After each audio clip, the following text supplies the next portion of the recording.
Hello, everyone. Hi, Marco. Hello, Enrico. Thanks Ciao. for having me here. Our pleasure. I'm here today with Marco. I'm really happy to welcome you all to a new episode of An Evening With, our series of evening meetups. Well, evening in Italy, depending on where you are, might be another time of the day. Today, I'm here with Marco Perone, who approached us to offer a talk on domain modeling meets functional programming, which is something we always like to explore a bit more. Today's talk is titled Domain Modeling with State Machines, and I wouldn't have anything else to add other than welcoming Marco again. Please remember that you can post your questions on the YouTube chat down here. At the end of the presentation, we're going to take some minutes to read them on, so you can ask questions to Marco if you wish. And I would say that is it. So, Marco, are you ready? Off to you. Yeah, I am, sure. Vamos. Let's go. So, thanks you, everyone. First of all, thanks, Avance Coperta. Thanks, Enrico, for hosting me here. And this talk, Domain Modeling with State Machines, is basically a roundup of the story of the last 4 years of my development careers, from where I was implementing event-sourced systems in PHP, and I kind of felt the beauty of the architecture that you can build that way, but also somehow the pain that you have, mostly when you're trying to document subsystem and to create a documentation which is somehow always up to date and in sync with the code you're writing. Until the time when I got into functional programming, I worked with functional programming techniques and learned a lot about them. And I hopefully, maybe, found a way, learned some techniques which could help to kind of solve the issues that I faced when I was working on event source solutions. So this talk will have, the story will have mainly two main characters. One is domain modeling. The other one is state machines. So let's start with domain modeling.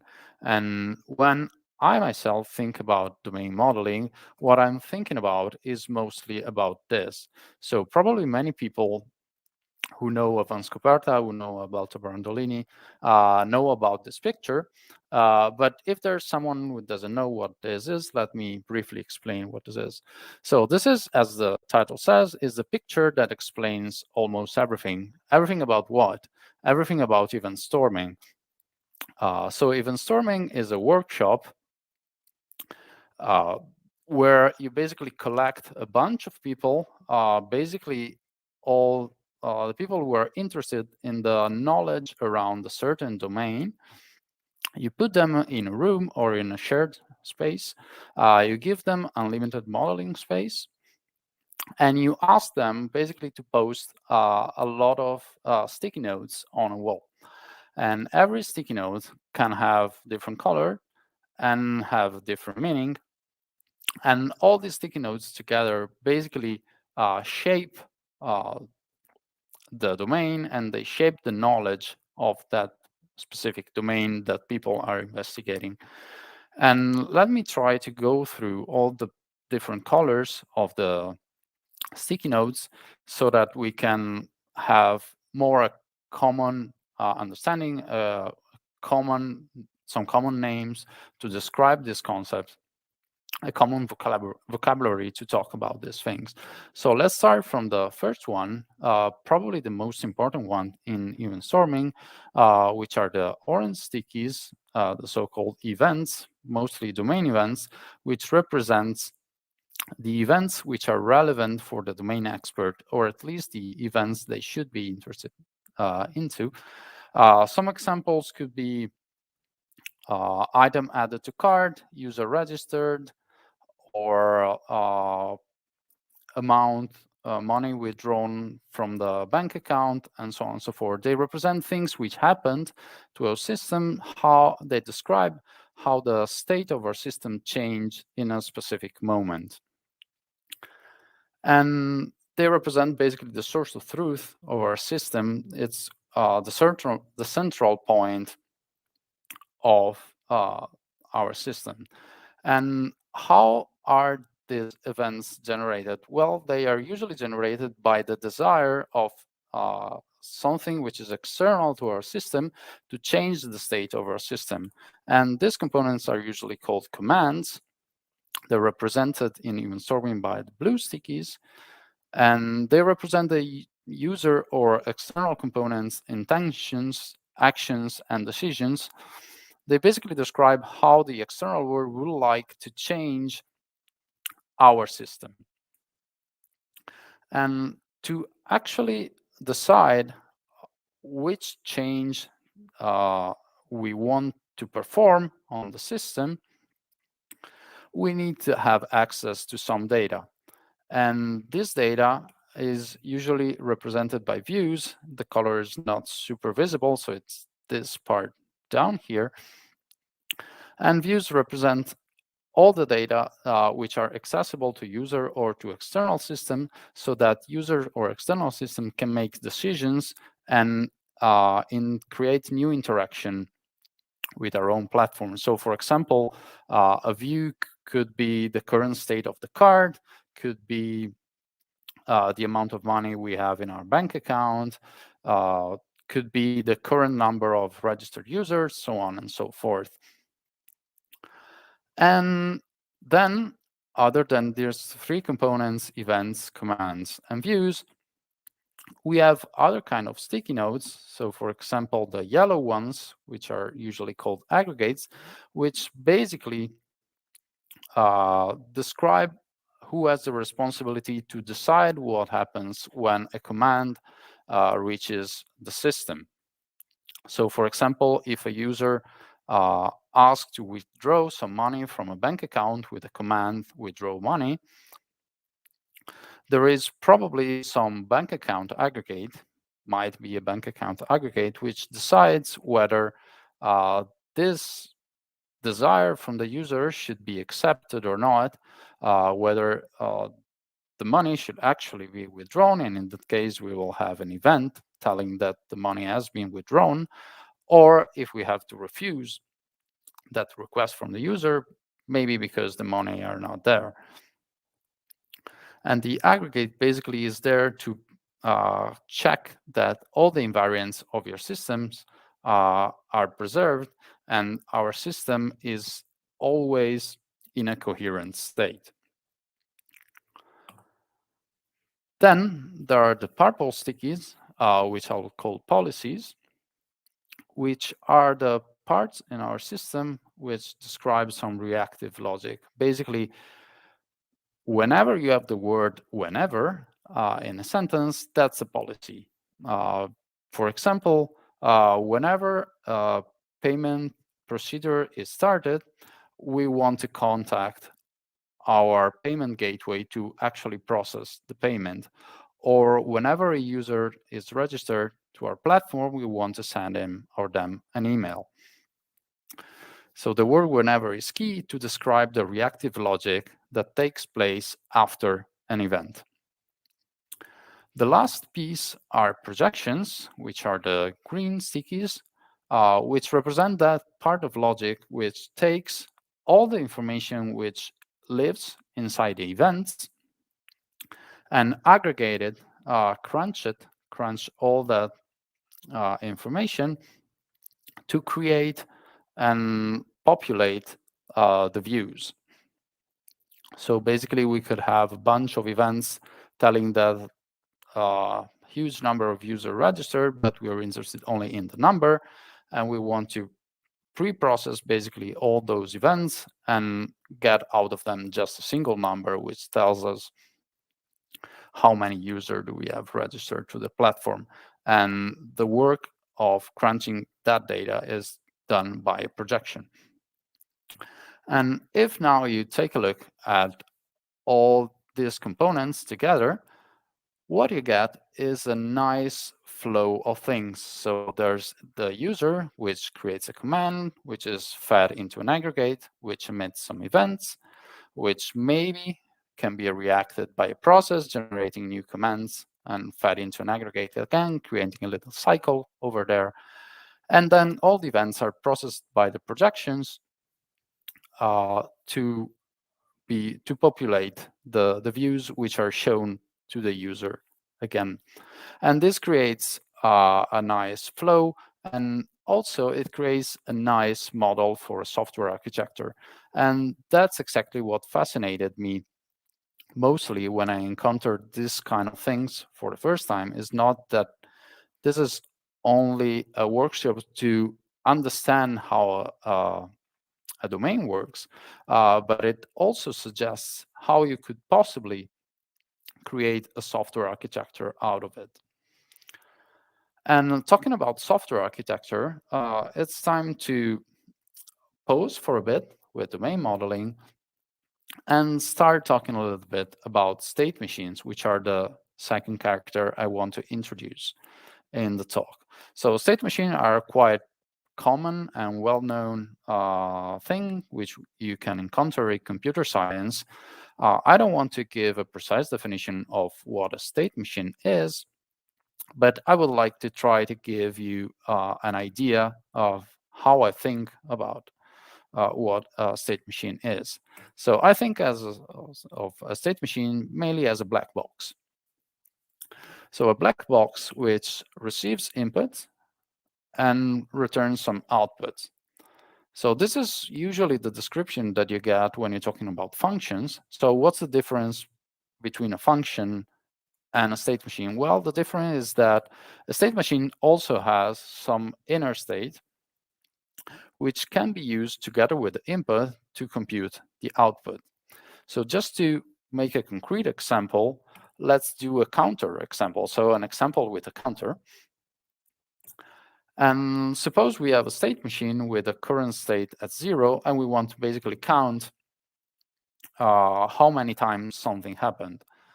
And so suppose now that that thing happened, so we know that it happened once. The state of the state machine says that previously it happened 0 times, so we can output a 1 telling, oh, now it happened once.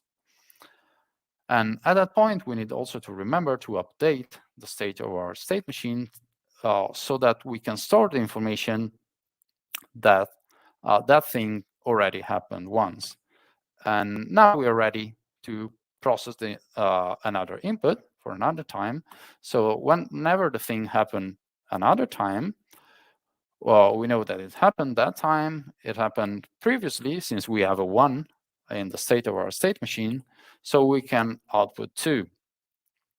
And at that point, we'll also need to remember to update the state of our state machine, make it 2, and so on and so forth. We're ready to wait for the next input. So you notice that this could definitely not be a function, because we are receiving twice the same input, that little star, but we return to different results. And that's not possible with a function, but it's definitely possible with a state machine. And I'm quite fascinated by state machine, mostly because they have some nice properties, not only theoretical ones, but also practical ones. So for example, one thing that I really like about a state machine is that it helps you consider basically every case that you need to consider.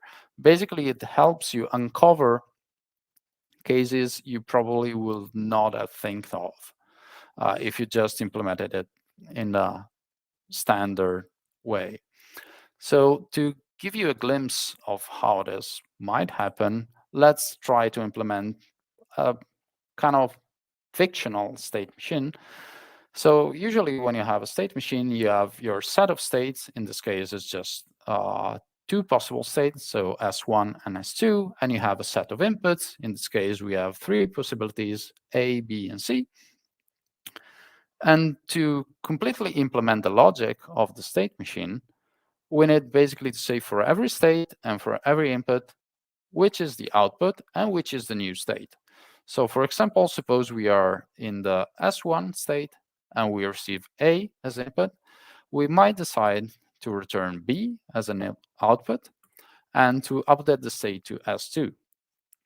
If we were in S2 and we still receive A, we might decide to return C, and we update the state to S1. If we were in S1 and we receive B, we can return A and update the state to S1, remaining in the same state.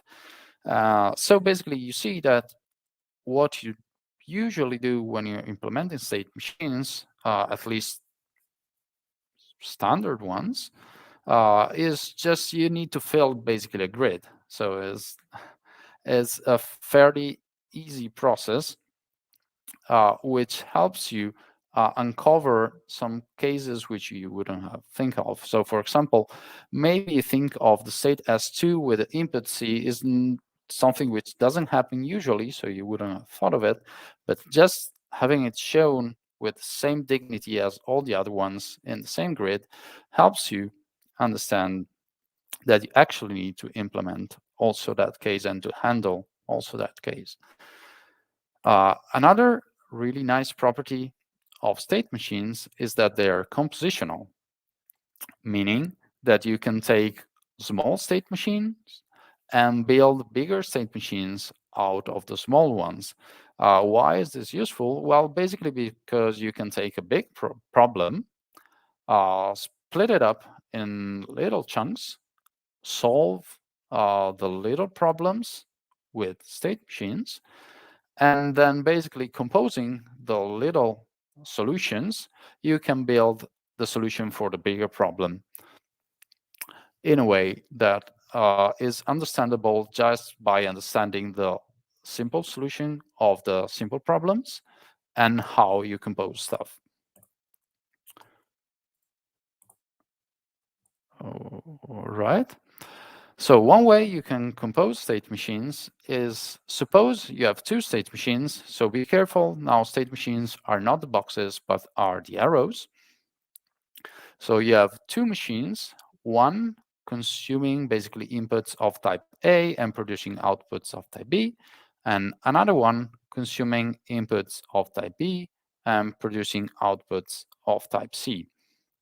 What you can do is you can basically process one state machine after the other and create a single state machines doing the work of both, which basically first uses the logic of the first state machines, takes the output of the first state machine, fed it into the second state machines to create the output of the second state machines.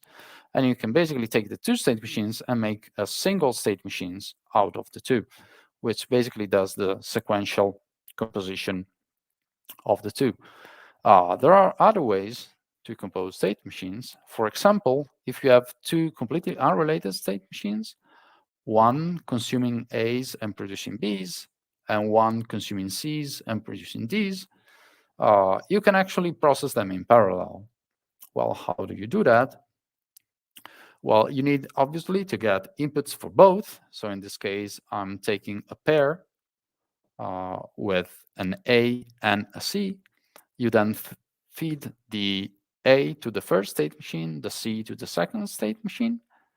And out of that, you get both a B and a D, and you can put them in a pair together again to get a bigger state machines, which consumes pairs of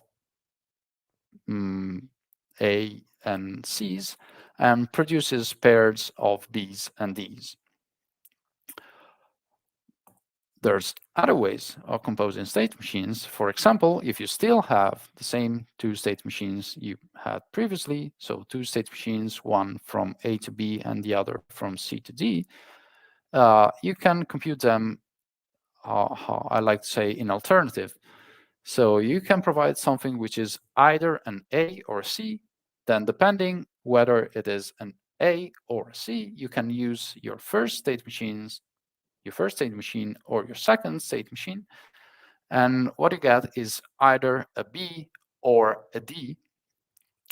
And in this way, you can create a bigger state machine, which consumes either an A and a C or a C and produces either a B or a D. There's other ways to compose state machines, but these are the most interesting ones. But there's many others actually. So you see, state machines are very compositional, and there's many ways you can split your problem in little chunks and then rebuild them to create a solution to bigger problems.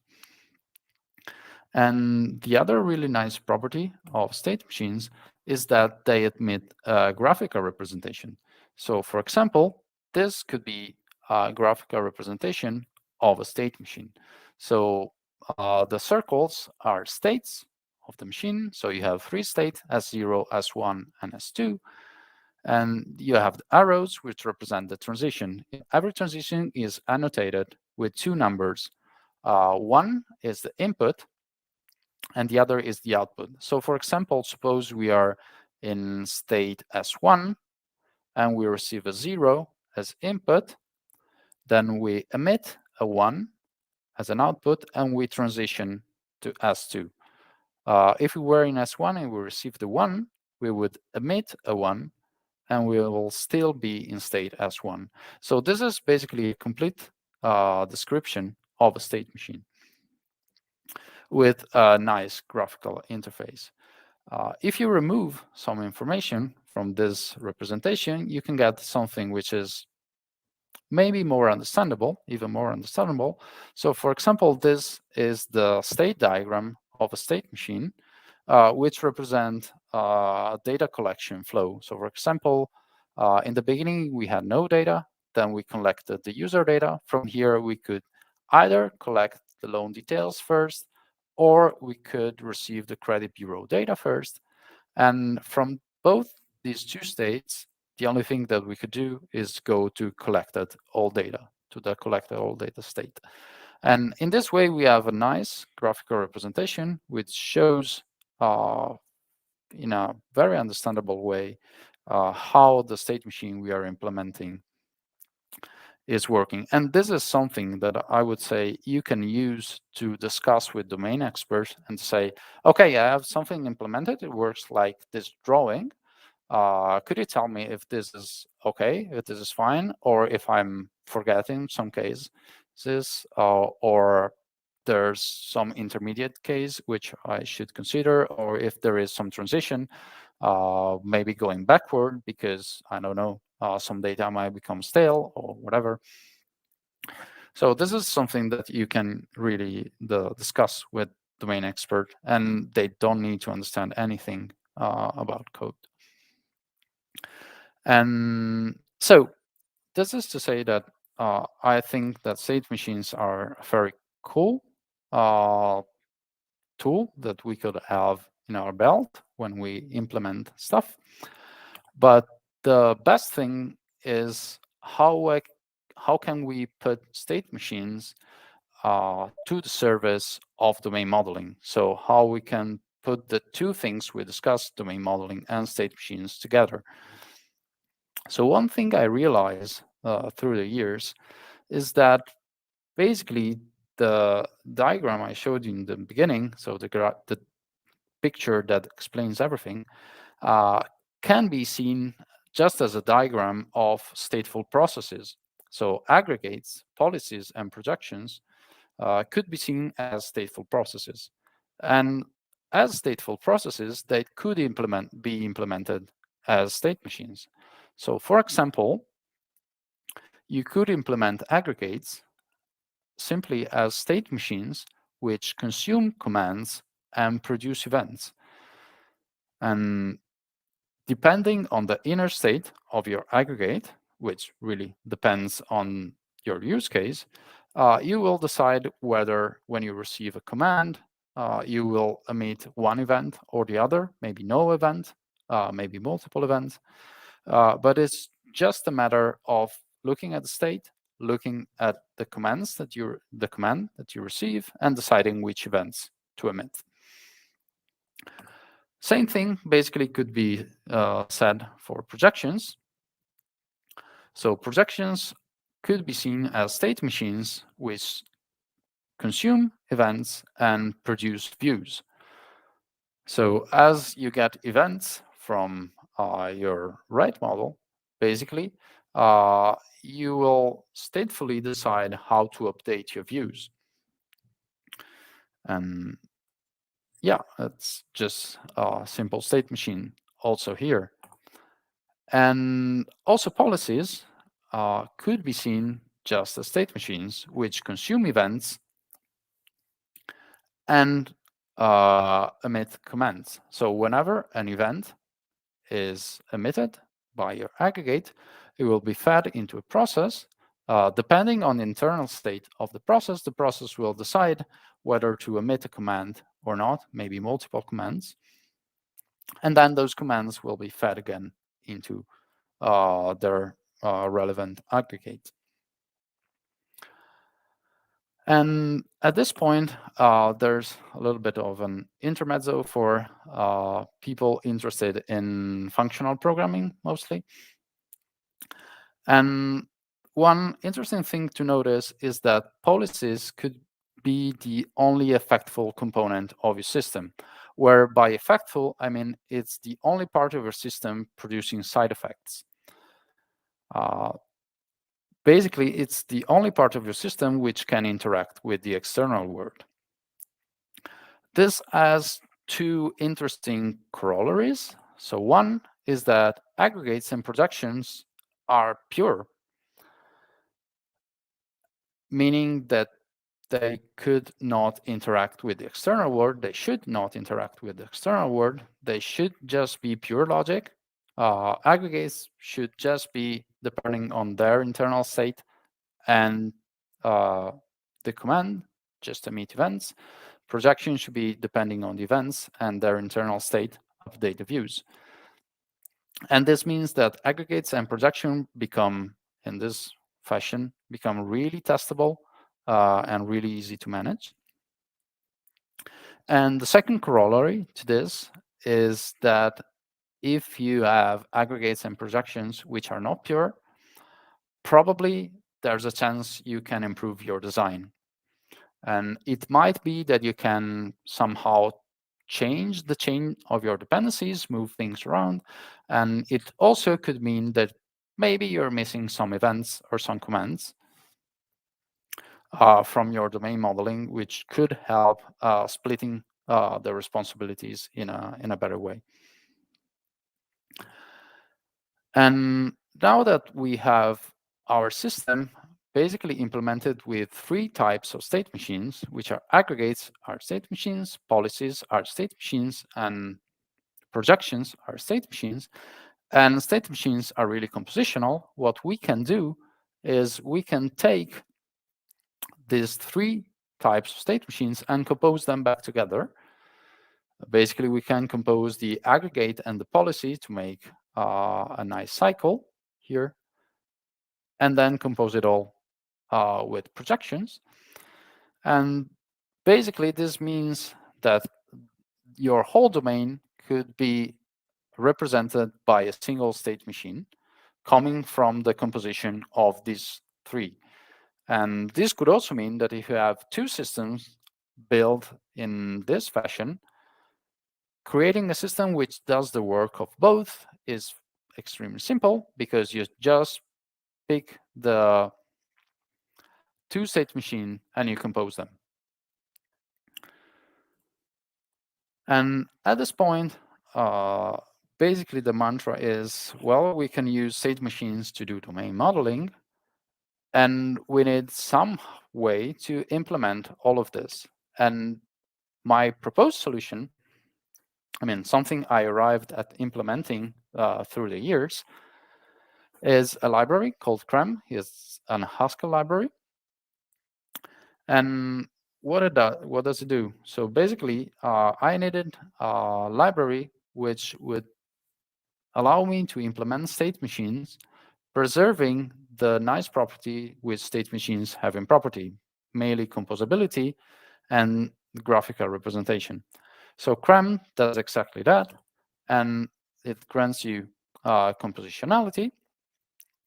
So with Creme, you have operations. For example, you have sequential, which says, well, if you give me a machine which consumes A and produces B's, and a machine which consumes B's and produces C's, I can give you back a machine which consumes A's and produces C's directly.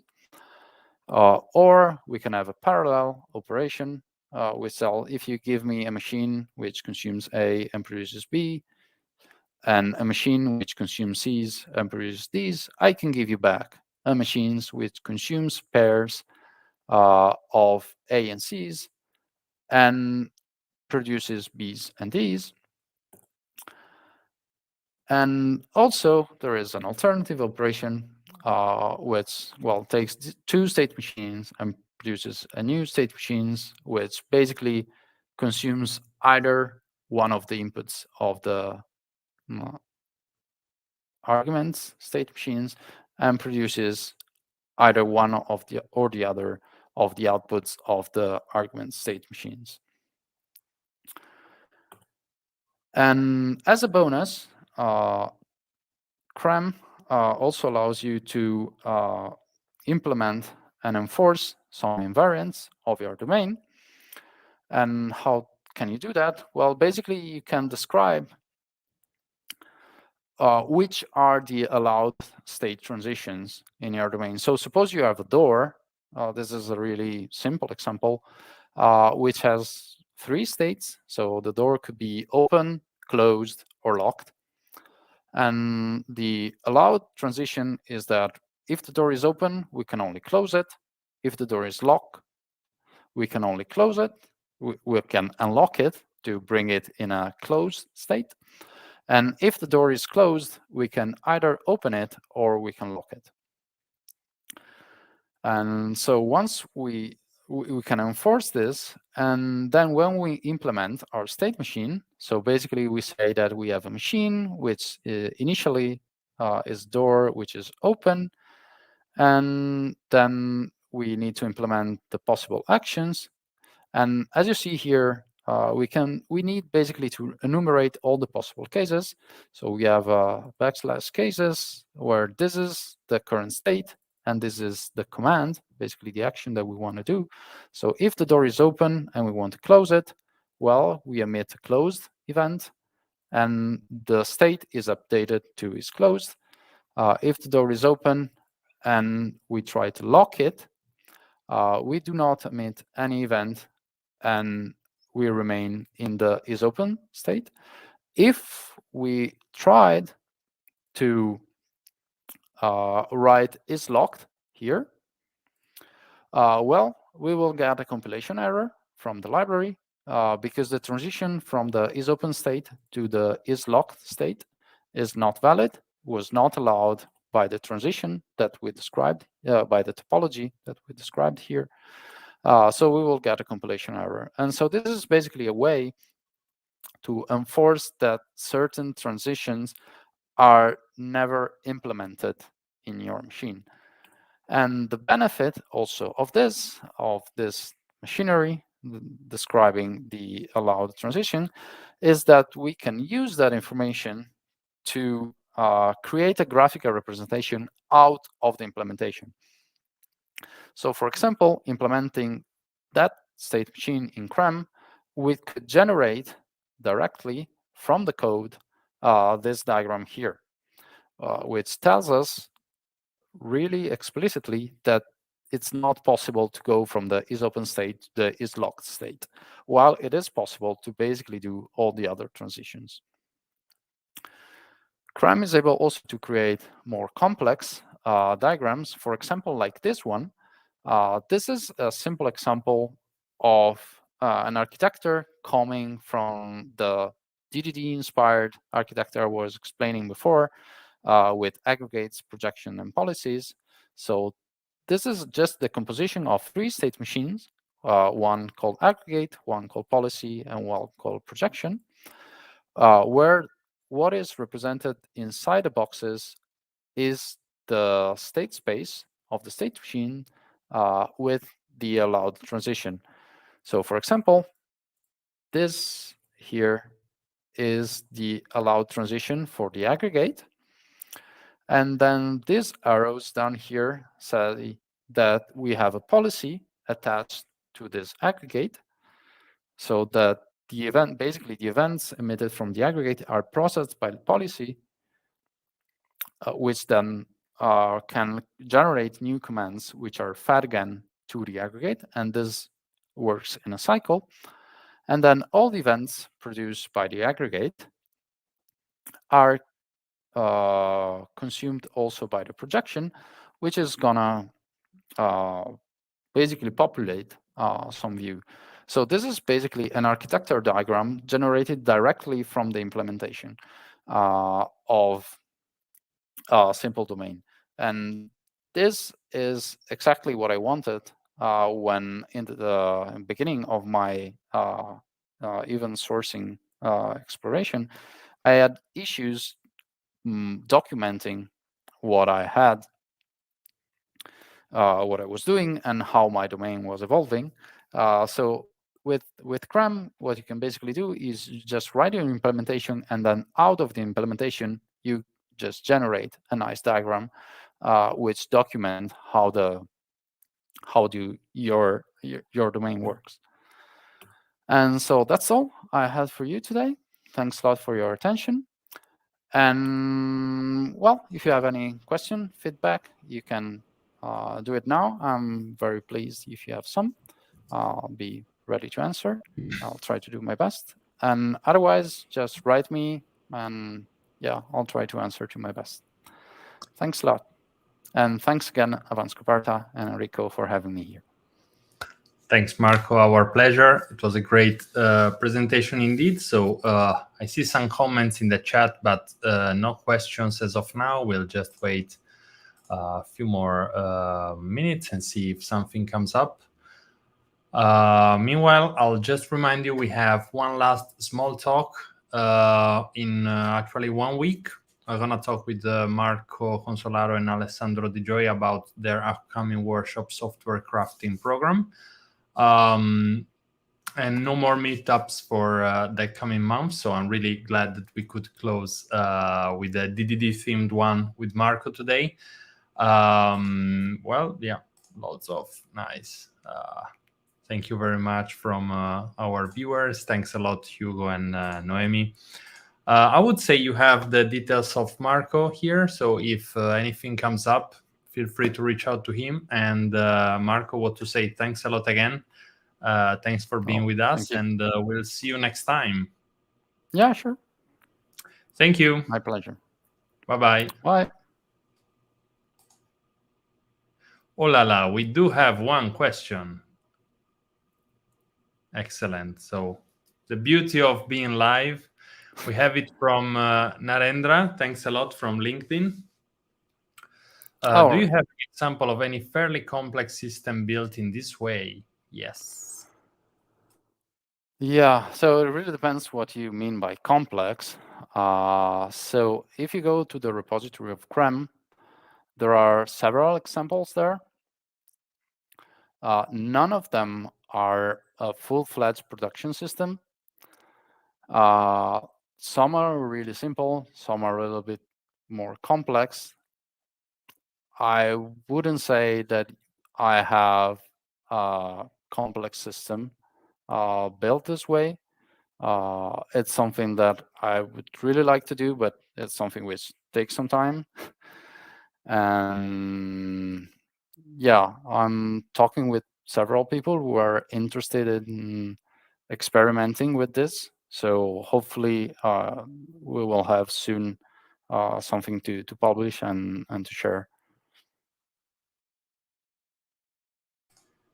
Cool stuff, Marco. Thanks a lot. And Narendra, well, hopefully this answered your question. Let us know if not. Well, I would say with this, we can call it a day. All right. Thanks a lot, Thanks Marco, again. and thanks, Narendra, for the question. And to all of you, to the next one. Bye-bye.